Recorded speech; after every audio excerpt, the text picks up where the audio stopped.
Hello beauties! So I hope you're all having a brilliant, sunny, happy, great day. Today I'm going to be sharing with you the books that I'm planning to read this summer, and this was the video that you voted that you wanted me to do the most. So I calculated that there are 11 weeks in the summer season for me. Maybe it's different for you. That's why I'm doing this a little bit sooner than I was planning.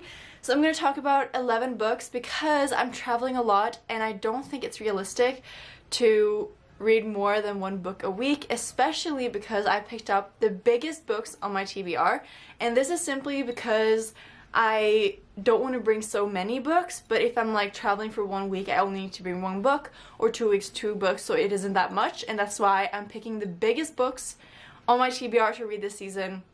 And these are actually, it's quite funny, these are all the books that I have that are over 600 pages. So these are like all of them that I'm planning to read this summer. I know it's a little bit ambitious, but I think one book a week isn't that bad. It's fine. I can do it.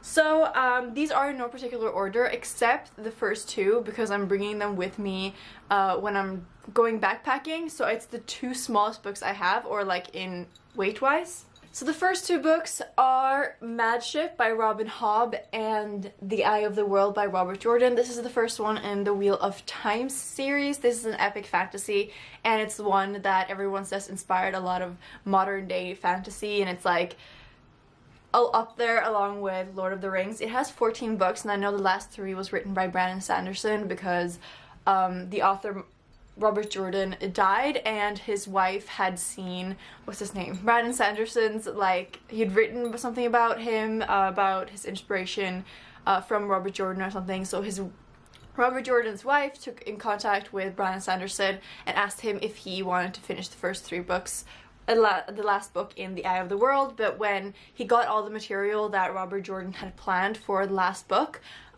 Brandon Sanderson made it 3 books. So yeah, I'm really excited to read this. This is like it just needs to be read. I feel like a lot of people say that it's, I know it's kind of unnecessary because this is where all the tropes are from, so probably there's loads of tropes in it, but like I don't really care. Like I just want to read it, and if I love it and it's 14 books, like I gain a lot, you know. So I'm so excited. And the other one, Mad Ship, is the second one in the Live Ship Traders trilogy, and I read the first one. It's like 800 pages long, and I didn't like it that much. I thought it was like dragging, and it was so much like conversation between people, like families, and it just wasn't that interesting. But then at the end of the book we got some more like history and magic system, and then the live ships are super cool because they are basically ships that are living, and so they have like personalities and stuff, and I thought it was so cool, and I just want to read more of that. And so like the more I think of the book, the more I like it. You know those books. So this is the second book. It has 840 pages, and The Eye of the World has 814 pages. So I don't know if I'm going to read this in 1 week. Like 11 books are big. It's a big challenge, even for someone as well read as me. Yes, so most of these are actually fantasies, and most of them are first book in series, but there are some different ones too. So the next one, the rest are in no particular order because I don't know what I'm gonna feel like reading, but The Black Prism by Brent Weeks. This is the first one in the something series. I feel like I should know what the series is called, but this is basically about, I only know the magic system, which is something about light and colors, and the more magic you use, the slower you, not slower, the less long you live, the shorter your life is. Jesus, that was so hard. And I have actually, I've already divided this book up so you can see that I already plan to read it. Before, this one is 740 pages, so it's a little bit easier and high fantasy stuff. I'm really excited to read this, and I've had it for my TBR for probably the longest of all of these books, and I still haven't read it, so I feel a little bit bad. And it's also been in so many videos where like I said I read it, but then I never did. Coffee break! I bought a new coffee brand. I'm not sure if I like it. The next one is The Goldfinch by Donna Tartt. So this is the one of the books that are not high fantasy or epic fantasy. Obviously, this one is also gonna be so hard. It's 860 pages. I feel like this is very optimistic. I'm not gonna read that much, probably. This is about a 13-year-old boy who has a very devoted mother, absent father. He has a catastrophe that tears apart his life. And then he lives in New York, something happens. It sounds really interesting. I read The Secret History by Donna Tartt, and I actually absolutely loved it. I read it 2 years ago now, I think. Last year? 2 years ago? Last year? I don't know. Last year. Last summer I read it, and I really liked it. I think it's kind of like a thriller in a way, or it's like a mystery book, but not really a thriller.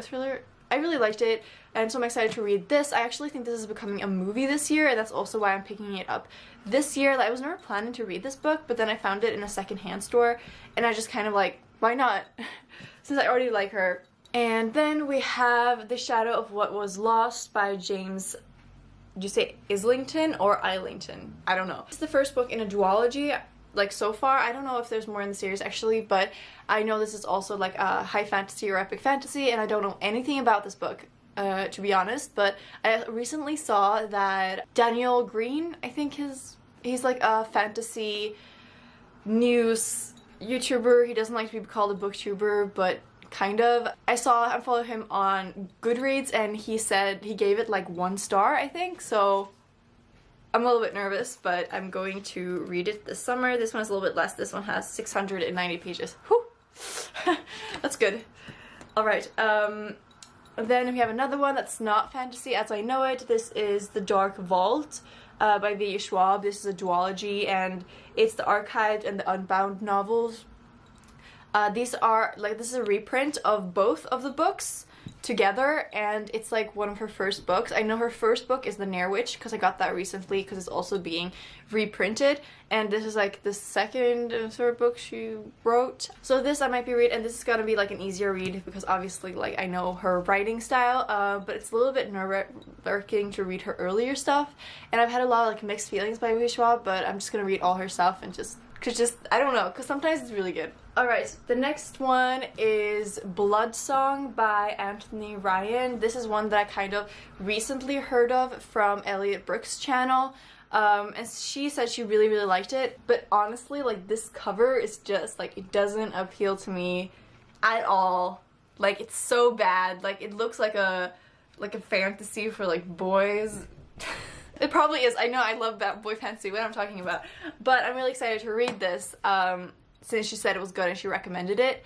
This is also like a 700-page book. 730 pages. The next fantasy is Night's Shadow by Sebastian de Castell. This is the second book in I think it's a 4-book series, or maybe 4-book series so far. But I think there's more books coming out, actually. The first one was quite short.